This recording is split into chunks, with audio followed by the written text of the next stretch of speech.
Hello बच्चों, मैं ममता Jain class 11th economics के अंदर आपका स्वागत करती हूँ। अपना इकोनॉमिक्स 11 का 7 चैप्टर चल रहा है, जिसकी एक वीडियो अपन ने देख ली है। और उस वीडियो के अंदर अपन ने देख लिया था कि रोजगार क्या है, श्रमिक किसे कहते हैं और श्रमिक के प्रकार, जिसमें अपन ने देखा था अनियमित श्रमिक जिन्हें दिहाड़ी मजदूर भी कहते हैं, नियमित वेतनभोगी मजदूर और एक देखा था स्वनियोजित मजदूर। और साथ में अपन ने देखे थे अर्थव्यवस्था के क्षेत्र, प्राथमिक क्षेत्र अर्थात प्राइमरी सेक्टर, सेकेंडरी सेक्टर और टर्शरी सेक्टर, प्राथमिक द्वितीयक और तृतीयक सेक्टर अपन देख चुके थे। इसी चैप्टर को अपन आज आगे बढ़ाएंगे और उसमें आज अपना जो सेकंड पार्ट के अंदर देखेंगे समृद्धि एवं परिवर्तनशील रोजगार संरचना। तो बच्चों, मैं आपको समझा चुकी हूँ कि रोजगार किसे कहते हैं। रोजगार, जिसको अंग्रेजी में अपन कहते हैं ऑक्यूपेशन, अर्थात एम्प्लॉयमेंट भी कहते हैं उसको। अर्थात इसका मतलब ये होता है कि किसी व्यक्ति को अपनी आजीविका चलाने के लिए, परिवार को चलाने के लिए कुछ आर्थिक क्रियाएं करता है। वो आर्थिक क्रियाएं अर्थात ऐसी क्रियाएं जिसको करने से उसे धन की प्राप्ति होती है, तो उन्हीं क्रियाओं को अपन रोजगार कहते हैं। ये बात अपन लास्ट वीडियो के अंदर देख चुके हैं। अब रोजगार के अंदर अपन ने देखा था कि हमारी जो भारत की स्थिति है वो आज़ादी के पूर्व से लेकर के आज तक हम प्राथमिक क्षेत्र के ऊपर ज़्यादा निर्भर हैं। यानी हमारा जो भारत देश है उसके अधिकांश लोग गाँवों में रहते हैं और गाँवों के भी अधिकांश लोग खेती बाड़ी करते हैं। तो हम लोग किसके ऊपर डिपेंड है? खेती बाड़ी अर्थात agriculture and agriculture based activity के ऊपर अपना जीवन निर्भर है। तो आज अपन देखेंगे कि सरकार क्या प्रयास कर रही है, प्लस हमारे आज़ादी से लेके आज तक के अंदर किस प्रकार आर्थिक समृद्धि या अपन कह सके देश के विकास के अंदर रोजगार मददगार हो रहा है। तो आज का अपना जो चैप्टर का जो टॉपिक है वो है समृद्धि एवं परिवर्तनशील रोजगार संरचना। समृद्धि अर्थात विकास, डेवलपमेंट या ग्रोथ। तो अपन देखते हैं कि अपने आर्थिक नियोजन पढ़ चुके हैं अपन अभी 11th इकोनॉमिक्स के अंदर। आर्थिक नियोजन क्या होता है? सरकार के द्वारा किए जाने वाले वे प्रयास जिसके द्वारा हम अपने देश का विकास कर सकें, उसे आर्थिक नियोजन कहते हैं। और आर्थिक नियोजन के लिए 1951 से ही योजना आयोग बन गया था और फिर 1951 से पंचवर्षीय योजनाएं लागू हो गई थी। और जब से पंचवर्षीय योजनाएं लागू हो गई थी तब से सरकार ने देश के उत्थान के लिए कार्य करना प्रारंभ कर दिया था। तो जब से सरकार ने इस तरह से पंचवर्षीय योजनाएं बना ली है तो हमारे गाँवों का भी विकास हुआ है, प्लस पब्लिक को रोजगार मिल रहा है। अब जब लोगों को रोजगार मिलता है तो क्या होता है? आमदनी बढ़ती है। जब आमदनी बढ़ती है तो उनका जीवन स्तर सुधरता है। जब एक परिवार का जीवन स्तर सुधरता है तो पूरे समाज का जीवन स्तर सुधरता है। और समाज से फिर गांव, गांव से शहर और शहर से राज्य और राज्य से देश। तो आर्थिक नियोजन का जो कार्य हो रहा है देश में, पंचवर्षीय योजनाओं के तहत सरकार जो जो योजनाएं चला रही है उसके तहत लोगों को रोजगार मिल रहा है।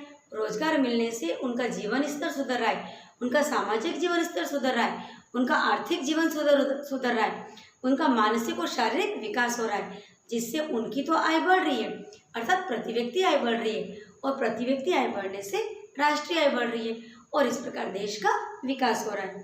तो हमें यही समझना है कि आर्थिक नियोजन के अंतर्गत जितने भी कार्य हुए वे सारे कार्य अपने लिए बहुत पॉजिटिव रहे, जिसमें 5 ईयर प्लानिंग कार्यक्रम था जिससे नेशनल इनकम बढ़ी है, पिछले वर्षों के अंदर रोजगार बढ़े हैं, लोगों का मानसिक और शारीरिक विकास हुआ है और लोगों का जीवन स्तर भी उठा है। तो रोजगार से क्या हुआ है? रोजगार से आर्थिक समृद्धि हुई है, हमारे देश के अंदर समृद्धि हुई है। अब बच्चों, हमारे कई सारे अर्थशास्त्र ने बताया है कि रोजगार तो बढ़े लेकिन जितने जनसंख्या के अनुपात में रोजगार नहीं बढ़े। हमारी जनसंख्या जिस लेवल से, जिस अनुपात से, जिस दर से, जिस रेशो से बढ़ रही है उस रेशो में हमारे जो ये एम्प्लॉयमेंट, जिसको अपन कहते हैं लोगों के लिए और जो रोजगार के अवसर है, उसमें उस रेशो में वृद्धि नहीं हुई है। तो रोजगार तो बढ़े लेकिन क्या हुआ? जनसंख्या के अनुपात में, लेकिन रोजगार में आवश्यकता अनुसार वृद्धि नहीं हुई है। जनसंख्या के अनुपात में रोजगार नहीं बढ़ रहे हैं। क्यों? क्योंकि रोजगार तो बढ़ रहे हैं लेकिन जनसंख्या बहुत अधिक बढ़ रही है, पब्लिक बहुत ज़्यादा है। सेकेंड, हम लोग किस पर डिपेंड है? कृषि पर। और कृषि किसका जुआ है? मानसून का जुआ। तो क्योंकि हम लोग कृषि पे डिपेंड है और कृषि मानसून पे डिपेंड है। अब मानसून तो कभी अच्छा तो कभी खराब, एक वर्ष अच्छी खेती होती है, अगले वर्ष खराब खेती होती है। तो ये जो 3 कारण है, बढ़ती हुई जनसंख्या, और खेती, अधिकांश लोगों का खेती करना, और खेती का फिर किस पे डिपेंड होना, मानसून के ऊपर डिपेंड होना, इसकी वजह से हमारे जितना रोजगार बढ़े हैं वो हमारे लिए पर्याप्त नहीं है, हम उससे सेटिस्फाइड नहीं है, सफिशिएंट नहीं है, क्योंकि जनसंख्या जिस गति से बढ़ रही है उस गति से रोजगार नहीं बढ़ रही है। और इसके लिए फिर सरकार भी बहुत कुछ प्रयास कर रही है। सरकार क्या प्रयास कर रही है और पिछले कुछ वर्षों में क्या चेंज आ रहा है? तो पहले तो हम लोग क्या कर रहे थे, ओनली प्राइमरी सेक्टर अर्थात agriculture and agriculture based activities के ऊपर ही अपन लोग डिपेंड थे। लेकिन अब सरकार ने प्रयास किए जिसकी वजह से नई नई टेक्नोलॉजी आई है, नई नई तकनीकी आई है और देश में औद्योगिकीकरण हो रहा है, इंडस्ट्रियलाइजेशन हो रहा है, जिसमें कई सारे कारखाने खुले, कई सारी लेबोरेटरीज खुल गई हैं और बहुत सारे दूसरे भी हमने विदेशों से सीख करके भी और रोजगार के अन्य अवसर भी उपलब्ध हो रहे हैं, जिससे हमारी जो पब्लिक है वो प्राथमिक क्षेत्र से बाहर निकल करके ट्रांसफर होकर के सेकेंडरी और टर्शरी यानी द्वितीयक क्षेत्र और तृतीय क्षेत्र की तरफ गमन कर रही है, जिसकी वजह से श्रम बल का ट्रांसफर हो रहा है यानी स्थानांतरण हो रहा है। लेकिन बच्चों यहाँ पर अपन को एक बात और याद रखनी होगी कि श्रम बल का स्थानांतरण तो हो रहा है, श्रम बल प्राथमिक क्षेत्र की अपेक्षा द्वितीय और तृतीय क्षेत्र में तो जा रहे हैं, लेकिन हम उन्हीं आर्थिक क्रियाओं को रोजगार में जोड़ेंगे जिन आर्थिक क्रियाओं से देश की जीडीपी बढ़ रही है। क्योंकि बच्चों कई लोग गलत धंधा, काला धंधा कर रहे हैं, चोरी डकैती या स्मगलिंग करके यदि धन कमा रहे हैं तो इस धन को से क्योंकि देश की जीडीपी नहीं बढ़ रही है इसलिए हम इसको रोजगार के अंदर नहीं जोड़ेंगे। हम रोजगार में उन्हीं आर्थिक क्रियाओं को जोड़ेंगे जिससे धन की प्राप्ति हो रही हो, प्लस वो उत्पादों को, गैर उत्पादक नहीं हो, वो उत्पादों को, अर्थात जिससे देश का जीडीपी भी बढ़ रहा हो। तो वर्तमान में हमारे जो पब्लिक है वो प्राइमरी या जो प्राथमिक क्षेत्र से हट करके द्वितीय और तृतीय क्षेत्र में आ रहे, रोजगार के नए नए अवसर उपलब्ध हो रहे और लोग उनके अंदर अपना रोजगार ढूंढ रहे, अपनी आजीविका के साधन ढूंढ रहे। अब आगे का अपना जो टॉपिक है वो है भारतीय श्रम बल में अनौपचारिकरण, औपचारिकरण और अनौपचारिकरण, इनफॉर्मल, है ना। तो भारत के अंदर श्रम बल के अंदर क्या चेंज आ रहा है, तो जो अनियमित दिहाड़ी मजदूर की संख्या क्योंकि दिन प्रतिदिन बढ़ रही है। दिहाड़ी मजदूर समझते ना, ऐसे लोग जो सुबह घर से निकल जाते हैं, उन्हें नहीं पता होता कि आज मुझे कहाँ पर कैसा काम मिलेगा, जहाँ जैसा जिस तरह का काम मिलता है वो काम कर लेते हैं और शाम को वापस अपने घर, दिन के 100 मिले रुपये तब भी 150 200, तो ये अनियमित होते हैं, किसी दिन काम मिलता है किसी दिन काम नहीं मिलता है।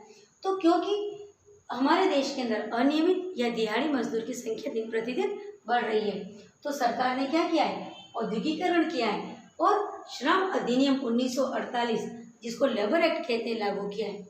श्रम अधिनियम 1948 के तहत उससे क्या हो रहा है कि जो लेबर अनियमित या दिहाड़ी थी उन्हें नियमित रोजगार देने के प्रयास किए जा रहे हैं, जो असंगठित क्षेत्रों से जुड़े हुए हैं उन्हें संगठित क्षेत्रों में ले जाया जा रहा है, प्लस उनको शोषण से बचाने के लिए कई तरह के कानून और अधिनियम बना दिए ताकि जो मालिक है वो उतना शोषण न कर सके, प्लस उनका जीवन स्तर भी ऊंचा हो रहा है। तो भारत के अंदर श्रम बल को बड़ा अच्छा उच्च श्रमिकों के जीवन स्तर को ऊंचा उठाने के लिए श्रम बल को प्राथमिक क्षेत्र से हटाकर द्वितीय और तृतीय क्षेत्र की तरफ ले जाने के लिए, श्रम बल का शोषण न हो उसके लिए श्रम अधिनियम 1948 लागू किया गया है जिसको लेबर एक्ट कहते हैं। इसके तहत श्रमिकों को शोषण से बचाया जा रहा है, उनका सामाजिक जीवन स्तर सुधारा जा रहा है, उनको संरक्षण दिया जा रहा है, असंगठित व अनियमित रोजगार करने वाले को क्या कर रहा है, उनको कम करके और उन्हें नियमित रोजगार के अवसर प्रदान किए जा रहे हैं। क्योंकि जो अनियमित या दिहाड़ी मजदूर होते हैं वहाँ पर कोई नियम कानून नहीं होता है, उनका बहुत सारा शोषण होता है। लेकिन यदि जो वेतनभोगी मजदूर होते हैं, जो नियमित होते, जो संगठित क्षेत्र में कार्य करते हैं, उन्हें नियम से छुट्टियाँ दी जाती है, उन्हें छुट्टी के दिन का वेतन नहीं कटता है, 4 दिन की छुट्टी लेने पर उनकी नौकरी नहीं जाती है और उनको वेतन भी अच्छा मिलता है, प्लस साथ में बहुत सारे फायदे मिलते हैं। यदि महिला वर्कर हैं तो उनके बच्चों के लिए भी वहाँ पर सुविधाएं होती है। तो ये सारी जो सुविधाएं हैं वो दिलाने के लिए श्रम अधिनियम या लेबर एक्ट बनाया गया है और सरकार भी प्रयास कर रही है कि जो दिहाड़ी मजदूर या जो अनियमित मजदूर है उनकी संख्या को कम किया जाए। तो इस प्रकार बच्चों हमने इस चैप्टर नंबर 7 के 2 टॉपिक पढ़ लिए और दोनों टॉपिक के अंदर अपन ने जान लिया है कि रोजगार क्या है। रोजगार मतलब ऐसा कार्य जिसके तहत हमारा धन की भी प्राप्ति हो प्लस देश की जीडीपी भी बढ़ती हो। फिर अपन ने श्रमिक देख लिया, दिहाड़ी मजदूर, नियमित मजदूर और स्वनियोजित मजदूर, और साथ में अपन ने देख लिया था अर्थव्यवस्था के क्षेत्र, प्राथमिक, द्वितीयक और तृतीयक। और फिर आज अपन ने देख लिया कि आर्थिक नियोजन के द्वारा किस प्रकार रोजगार के अवसरों को बढ़ाया गया है जिससे देश की समृद्धि हुई है। और देश को समृद्धि करने के लिए क्या आवश्यकता है, रोजगार के अवसर बढ़ाए जाए, तभी तो देश का समृद्धि होगी। और रोजगार के अवसर को बढ़ा करके साथ में श्रमिकों को स्थिति सुधारने के लिए, श्रमिकों के जीवन स्तर को सुधारने के लिए भी सरकार ने कई सारे प्रयास किए हैं। अनियमित और दिहाड़ी मजदूरों को नियमित मजदूरी दिलाने के भी सरकार के प्रयास है। उनको संरक्षण दिया जा रहा है, उनके लिए अधिनियम पारित किए जा रहे हैं, उनके लिए नियम बनाए जा रहे हैं। तो बच्चों अभी तक अपन ने 7 चैप्टर की दोनों वीडियो पढ़ लिए। दोनों वीडियो को आप अच्छे से पढ़ लीजिए, उसके नोट्स बना लीजिए। यदि आपके कोई डाउट होते हैं तो आप उसको कमेंट बॉक्स में लिखिए। तो आज की वीडियो में बच्चों इतना ही काफ़ी है। अगली वीडियो में अगली बातों के साथ अपन फिर से मिलते हैं। तब तक के लिए थैंक यू।